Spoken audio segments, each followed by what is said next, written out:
name is Himanshu Nagpal. I cleared Civil Services Examination this year with All India rank 26 in my very first attempt. My optional was Commerce and Accountancy. I belong to a town named Hasi in Hisar district of Haryana, and I have a very humble background in what would say, and no member of my family, no person ever joined any government service, and I too had no aspiration as such of joining any government service, although back in my mind there was this childhood dream that was there, which everyone does when someone would say one would want to become a pilot or a captain. I had this dream when one would see a DM or a deputy collector that yes, in future that I want to become a DM. But this was not a very serious dream, and unlike the schools of metropolitan cities, I had a very normal school with only curriculars, and until class 10 I was not a very serious student and just a normal 70% 80% student.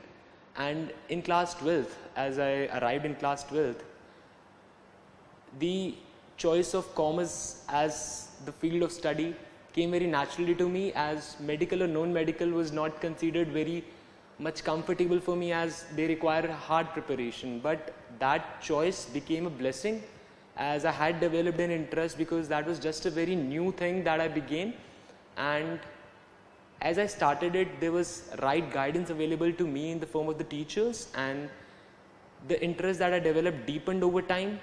And throughout the 2 years of studying in class 11, 12th, I had developed a very deep sense of interest, which held me throughout, and even later, that those 2 years that I developed in class 11, 12th, they helped me a lot. And while in class 10th, I was just a 80% student, and in class 12th, I was a topper with 97%. Although even after that, there was no clear direction available to me as to what to do later. And then very naturally, there were friends, there was guidance who told me that to join Delhi University. There is such thing called University of Delhi with high-end students, high-end classes, high-end infrastructure. And I decided to join Hansraj College, which was available for me and one of the best colleges in Delhi. And after joining it, it was a very big achievement for me and my family. But later, within 15 days, my father, who was very proud of the fact that I got an admission to such a prestigious college, he passed away. And the fact that he was the one who was continuously inspiring me, within 50 days his passing away became a major issue, and there were multiple questions in my mind as I was completely disenchanted as to what to do in future, who would take care of the family, what to do in life, should I leave the college or should I get back to the family. I was completely blank, numb. There was no voice that I could find inside me. But later, there was spark inside that kept on calling to at least make the memory of my father proud. And my mother, my grandmother, my uncle, everybody was there in line to help me complete that dream of my father. And my college started after 1.5 months, as I was not able to manage both things. So when I entered my college, there was a high burden on my shoulders as to what to do now. Because unlike the students of Delhi who had their schooling in Delhi, I was not very good in English, very introvert type of a person. I would not even dare to ask questions in the classes, thinking what people might consider of my wrong English or my pronunciation or whatever. And for the multiple clubs or societies that exist in the college, I did not even enter those for the fact that there is an interview stage and I have to face it. So even that was a very dark phase, I would call it, in my life, in the college life that I started. And I just used to go to my room in my hostel and cry under the blanket. But as a positive phase follows a negative phase, friends came to my rescue, teachers came to my rescue, and they helped me a lot. My seniors, they told me to pursue chartered accountancy. And as I started that course, as I started developing an interest in that, that became the very spark of confidence within me. And having achieved All India rank 9 in chartered accountancy examination, and the friends that I had managed and developed in the college life, in the hostel life, who helped me take participation in the multiple events that are organized in the college, be it mock stock events, the stock market events, the treasure hunt events, or the college festivals.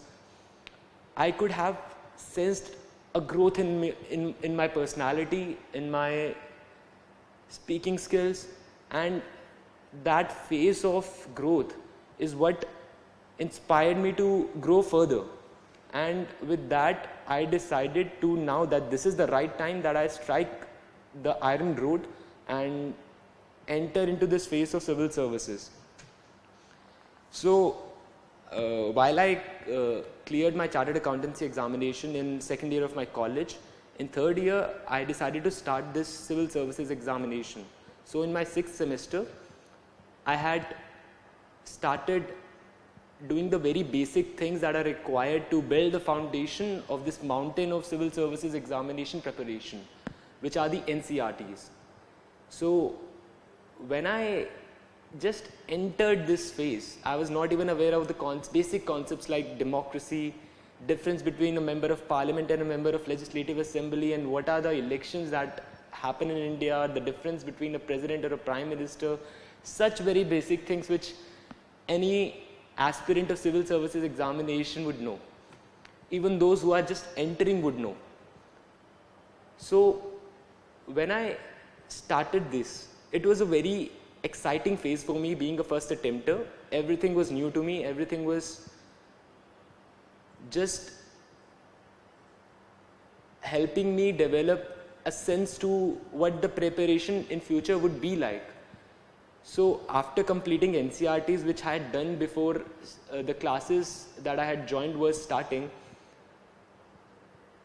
helped me a lot, and I had completed all the basic books before even coming to the classes. And just 3 days after my graduation, I came to Old Rajendra Nagar, which is considered as the hub of civil services examination preparation. And when I entered, there was a complete environment of chaos, all the brokers running around, all the high rented rooms, all the coaching classes. I was not having even any basic idea about it, and then everything was just around twice the price which is normally available in the city. And when I started it, when I came to my room and when I started my classes, I could see people of going for their 4th or 5th or 6th attempt, and there were even teachers who were teaching us and then also parallelly pursuing civil services examination. And then as I entered the classrooms, I got to know that there is 500, 600 students batch highlighting everything in the newspaper, just equally motivated as I was, even I would say more motivated, and jotting down notes like anything shouldn't be missed. But as soon as the classes started, so in those, looking at those, I did feel a bit demotivated that it almost seemed like it's impossible to clear this examination given such high degree of competition.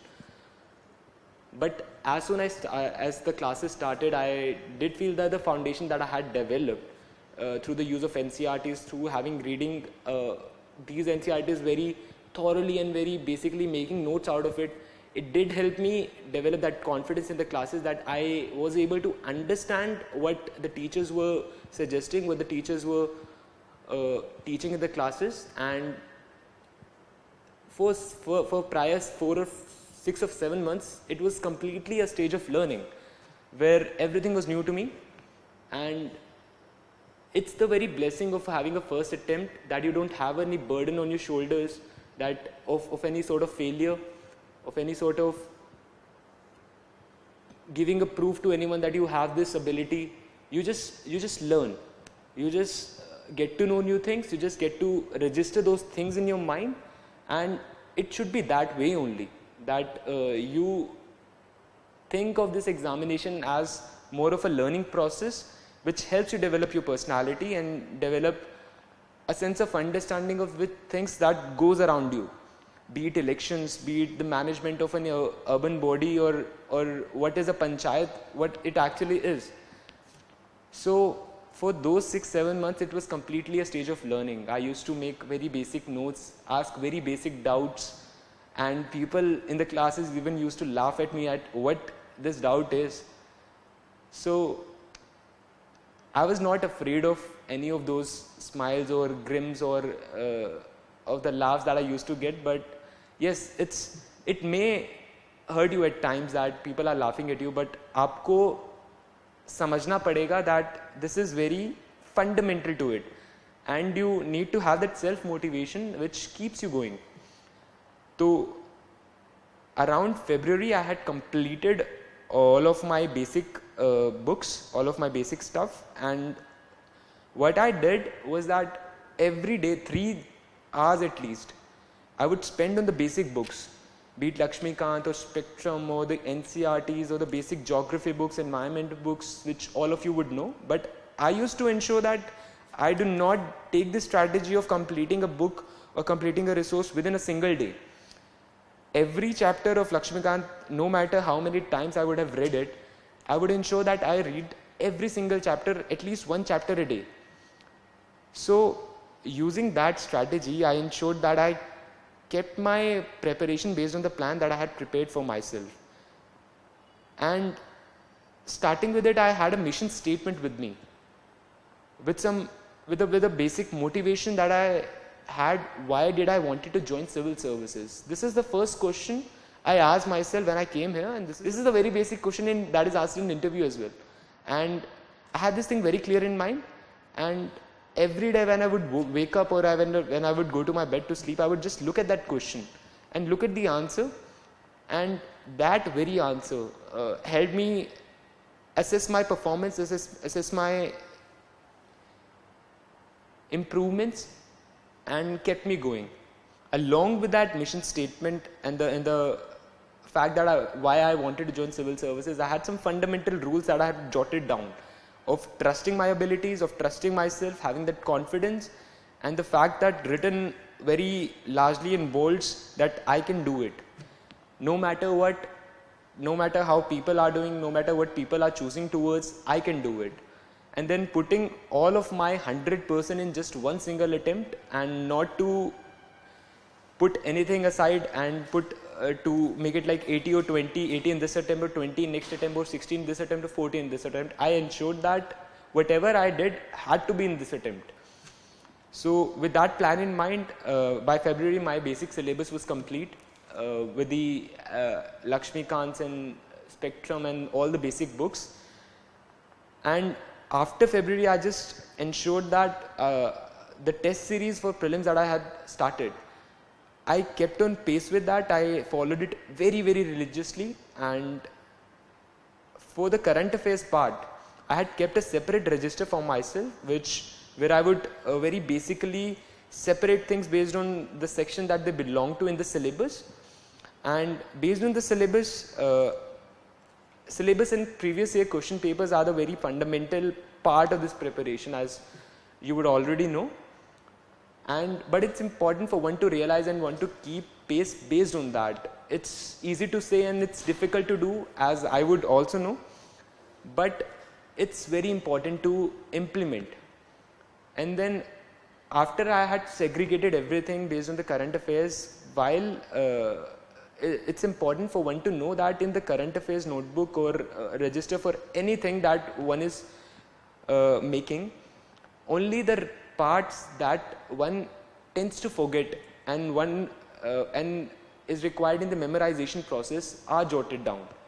For example, I had prepared a separate list of indices for myself that just 3 days prior to the examination I would be able to revise. And for example, the question which was asked in the last year about the rule of law index implemented by the World Justice Project, it was very basically in that list of mine where I had, which I had revised multiple times. And even looking around things and being aware of things around you is very important. While I was in Delhi University, there was a research project going on in our university about GM mustard, and I was very lucky that the same question was asked in the preliminary examination about the GM mustard crop, and when I had eliminated the option of Punjab University because I was aware that this is happening in my own university. So that basic awareness about things going around you could help you. And the similar question there was about the Propolis julifora question, where the Hindi name of that is Vilayati kicker, and I knew that in the Delhi ridge it's actually a very high problem regarding biodiversity and the threat it is becoming. So I could do that question based on just my specific awareness about things happening around me. So beside your preparation and your strategy that you're making, it's important for you to be aware and be analytical about things that are happening around you. And then after I was very confident about clearing my prelims because I had for 1 year specifically prepared for it, and I was getting very good marks in my test series, in the mocks that I was giving and the papers that I was attempting. And regarding the papers, mock tests that I would talk about, it's important for you to make a specific use of your mock test and not to just solve it. In multiple tests, I used to even get 90 questions right, and in other tests, I used to get like 30 or 40 questions right. And for those tests, it's important for you to understand your weak area and work more upon it. And as I used to solve my mock test of multiple centers that I was involved in, I just used to keep a register with myself and keep on noting down very thoroughly. For example, as I would show, if there is the project of Gaganyaan as one in news, it's important, I would do it like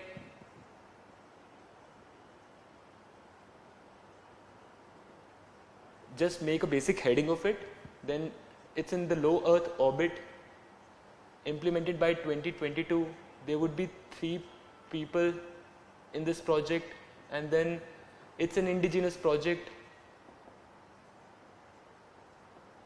Using that, it's very easy for you to just make these are the things that you would tend to forget. And if you go for the current affairs magazine or any newspaper report, there would be hell of an information available to you, but this is the information that you would require for preliminary examination. So it's important for you to just write down the points that you are tending to forget or that is important for you in the preliminary examination.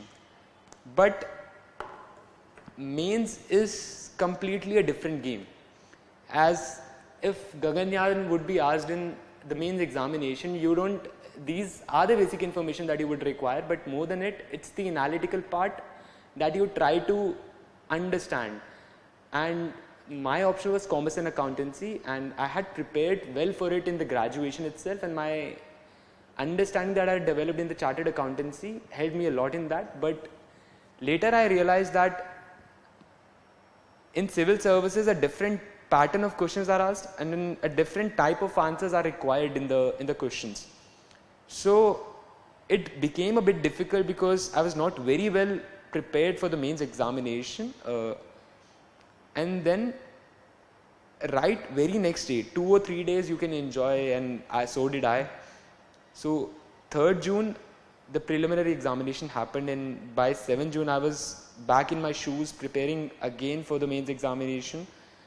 Within 3 days I had developed that this is all that I need to do.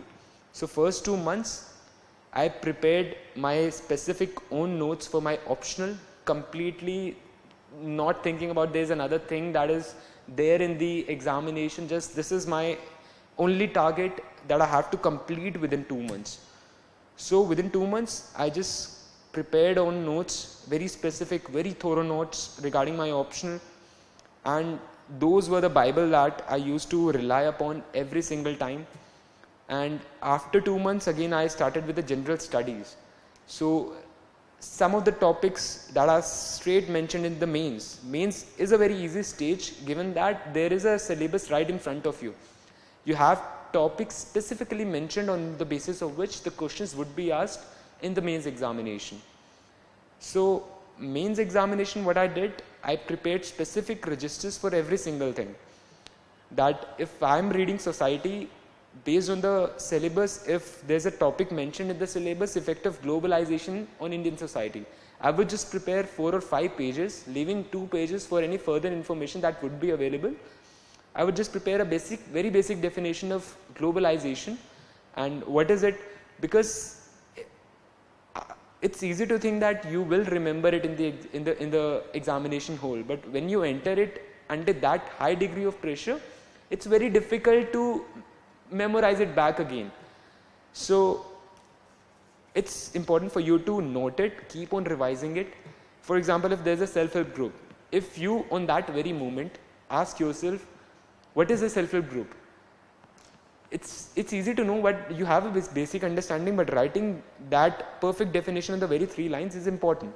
So I made my notes with very basic definition, with very basic fundamental, with some basic parts, what are the issues in it, what is the way forward, what are the government committees involved in it, what is the government scheme that has been implemented in it, for every single topic that is mentioned in the syllabus, every single word that I covered very thoroughly. So based on that, I did this, I made my own notes, but again a problem occurred regarding how to write answers, because until August 20th, I had not written any single answer. I just kept on preparing my notes, though they did help me, but without having a perfect sense of how to write answers, they would be of no use. So I started giving some mock tests, and for the first test that I gave on the August 22, I scored around 48 marks, and that was a very upsetting time for me to know that even after this hard work that I've did, I not even able to score average marks or decent marks in the mains examination. Though I was doing very good in my optional preparation and the marks that I was getting in the optional subjects. So I went to my optional teacher and asked him what to do about it, that unless I get in good marks in general studies, this optional preparation and the marks that I'm getting in optional would be of no use. So the thing that I realized there, that I was pushing myself too hard in the general studies and writing answers in a particular examination. I just bought 4 or 5 notebooks, completed all the answers that would be possible based on the syllabus, with specific answers that I would write in the paper if this question would come. So I had this 4 or 5 notebooks done already based on the answers that I would write in the mains if are asked in the paper. But then another bone of contention which came, that I had not yet prepared ethics or essay, which are the most scoring parts in the mains. So that was one hell of a problem which came to me just 20 days before mains. So regarding that, for ethics, I prepared that in 5 or 6 days. What I did, I just wrote definition for every single word that is mentioned in the syllabus. If there is a word probity, if there is a word integrity, probity, if there is a question on it, I would just write the basic definition of probity, because other fundamentals, other parts of the question would automatically be answered, because there is an element of ethics in every person and it can be brought about if you question yourself. So it's important for you to make down basic notes of very basic definition, one example of yourself, of your own individual situation and how you acted upon probity. और हर एक question में एक example किसी एक famous personality का, कोई famous quote of either big personalities of like Mahatma Gandhi और doctor B are Ambedkar और JL Nehru.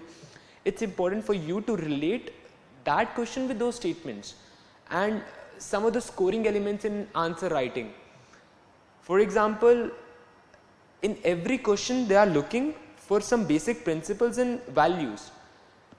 For example, there's a question on groundwater, the depleting level of groundwater or dark zones. It's important, it becomes important for you to know the real ground situation. Facts would check your memory. So there's one principle that is evaluated.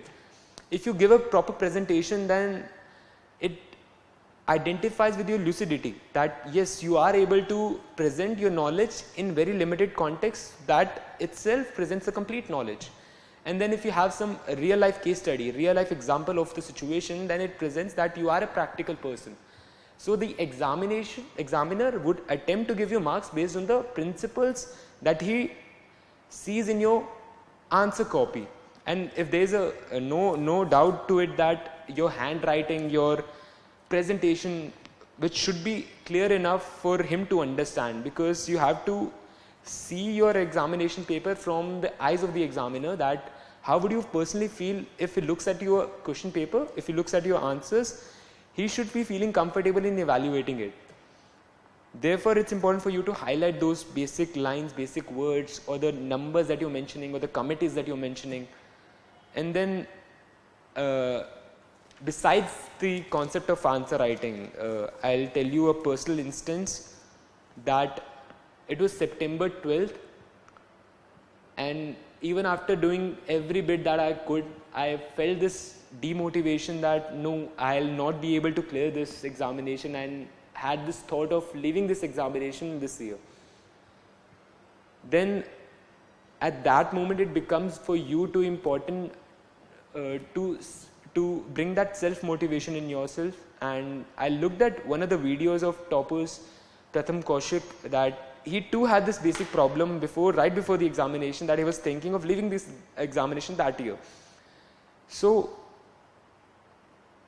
I trusted myself. I gave this basic thought that I had prepared for this examination for 1.5 years, more than 1.5 years, and not to ruin it just for the next 15 or 16 days, and at least to give it a try, and the best try that I could. So I again packed up my bag, brought about my pen, again started with my answers, and then it went on. And another basic help that would be able to help you, that right before the examination I used to write a question which I would attempt before entering the examination hall, so that it would help me develop a sense of lucidity in my hand, so that whenever I enter the examination hall and start attempting the question paper, it would not take me time to get the flow of it. I would already be in the flow, and it would not, and time would be saved first, would be that, and then you would be in flow. So it would be of higher help if you start doing that. So after I was done with my mains, I had no clue that if I'll be able to clear it or not, because though I had this confidence about my preparation, but I was not very confident if I'd be able to clear it or not. So I was not preparing well for my interview. I again started with the preliminary preparation after my mains, but as the results were declared on the December 20, I was happy about the fact that I cleared this examination, the mains examination, but there was also an element of doubt that I must have cleared this examination just by 10 or 15 marks. So I went to some of the teachers. They told me that no matter how many marks you think you would have got in the mains, think that you are on the highest extent possible and prepare well for the interview. So unlike preliminary or mains, where I prepared on my own for the examination, that I just used to sit in a corner and individually write everything or make notes or write answers, interview is completely a different stage. You need to find the right person, the right guidance, the right choices. So one of my college seniors, he came to rescue and he helped me a lot in that interview stage preparation. And interview, as they say, is not a test of knowledge, it's a test of personality. So earlier, one of the mocks that I used to give, I used to think that no, I don't know this, I don't know that, so would that be a problem? So it's important for one to know that knowledge is not a problem. Even personality in the part of the personality, too much of things like placing where to place your hands, how to walk, how to sit, these are not the things that they are looking for. They are looking for the clarity in your mind. Why do you want to join civil services, and how you present your answers, how you think. And thinking brain is what they are looking for. And if you try to present your knowledge just based on the bookish facts, then it would not be right. For example, if me and my senior, we were discussing about mob lynching, the reasons for mob lynching. So one answer could have been that the basic reasons are rising cases of cow vigilantism or rising intolerance or instances of fake news. Or the other way to look at it would be to see it in the context of the person. Why is the person, one person thinking that the other person is wrong? First part of it. Then the second part, why does he feel that he has the responsibility to do the justice to him? And third part of it, why does he feel that he would not be within the purview of justice, that he would be running free not doing that? So based on that, it shows you understanding that you can look at a problem based on a purview of a practical person, that through this manner you can answer any question. So you need not know or memorize the facts which you do in preliminary and mains for the interview. So interview is more about your practical understanding. And having covered both preliminary, mains and interview, it's important, as I felt it, that you have to take this examination as an examination and not as a life. Not just so that you don't lose the confidence or the faith you have in your personality and your ability. This examination develops multiple values and principles within you of patience, of honesty, integrity, of empathy, or any other value that is mentioned in the ethics paper. That every single value you prescribe to in the preamble, it's within you now. And if you look at this examination from the purview of an examination, then you try to jot down a strategy, understand patterns, the type of questions that they are asked. It's not that UPSC actually asks everything under the sun. They have a pattern, they have a thing in your mind. Those, for example, this year, just 2 days back, Jallianwala Bagh was in news. So there's a high possibility that it might be asked. Last year, personalities like Sardar Vallabhbhai Patel or JL Nehru or China-India relation or Indo-Pak relation, they are in news. So high probability that they can be asked. So it's important for you to understand what is actually happening around you and relate it to the syllabus and the basic static part and make your own notes. And with that, it becomes very easy for you to understand this examination and understand the basic sources that one has to follow. And at the end note, I would just like to wish you all the best for the candidates that are attempting this year preliminary examination. Just have faith in your abilities, as I did, and never to ignore any single part in the syllabus. Be it has never been asked in the past or it may not be asked, everything is important that is mentioned in the syllabus. Have faith in your abilities, all the best. And for the newcomers, put your 100% that is possible and ensure that you do that in very single first attempt, not to delay anything for the future, and ensure everything is based on your own plan. On that note, all the best to everyone. Thank you.